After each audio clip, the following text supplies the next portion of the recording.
you go down to find Bowery Mission. So here is Bowery Mission, and then where it says every Thursday, you do the drop down menu and you do pause. And then I usually pause it for a while, and if you want to do it again, it's easy to put it back on the schedule. What I do if I pause it is I drag it down here in the bottom to where the other paused ones are.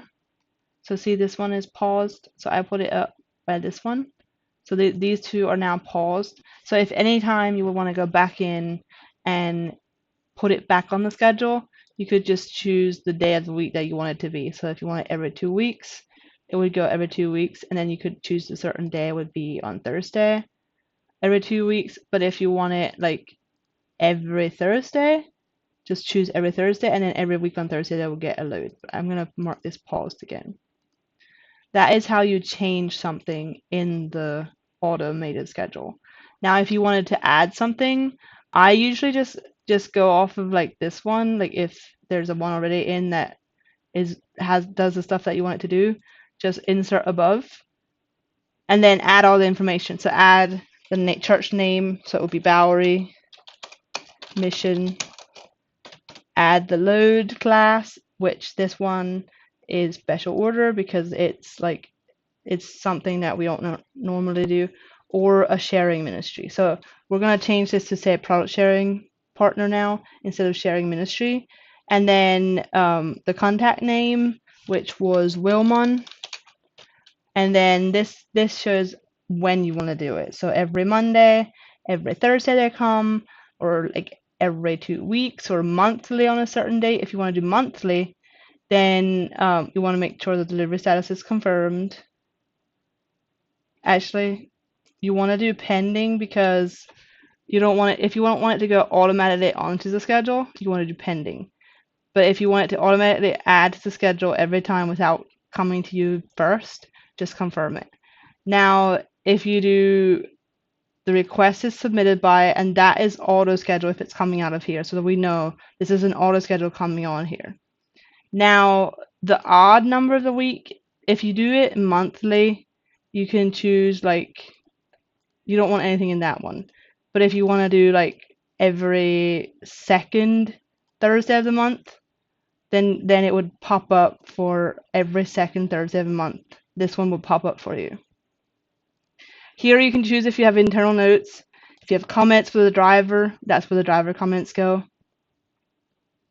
I think actually, no, this is different.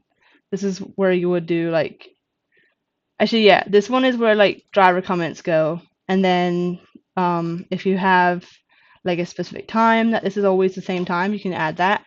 Then the phone number, the email. You can choose the truck size if you want to or not. Like if they always have a straight truck, add a straight truck here. If not, you don't really want to add that if you don't know week by week. And then here's the delivery address, delivery city.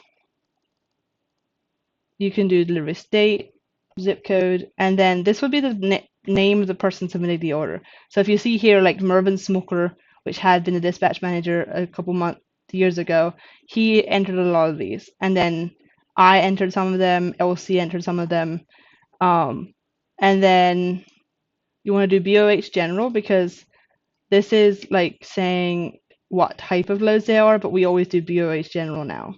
We don't do anything with David Jones or Edgar or anything like that. And then you would decide like if there's always a specific truck and driver, you can choose that here. Like Wilman had been doing it himself every time, and then you can choose what truck he would use. So he had been using the Bowery every time. So you can decide that in here, or you can wait until it's on the dispatch schedule and then choose the truck and trailer. And then here you decide if it's a pickup or a delivery. So it's a delivery for this one.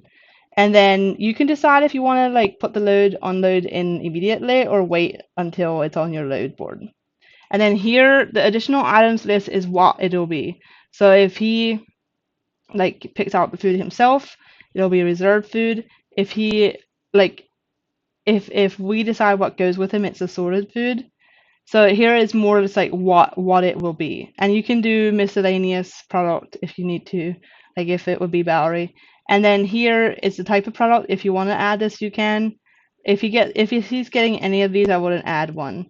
And then if it's a delivery, we never add anything in here. And nothing in here. And then these decide if it goes straight on the schedule or not.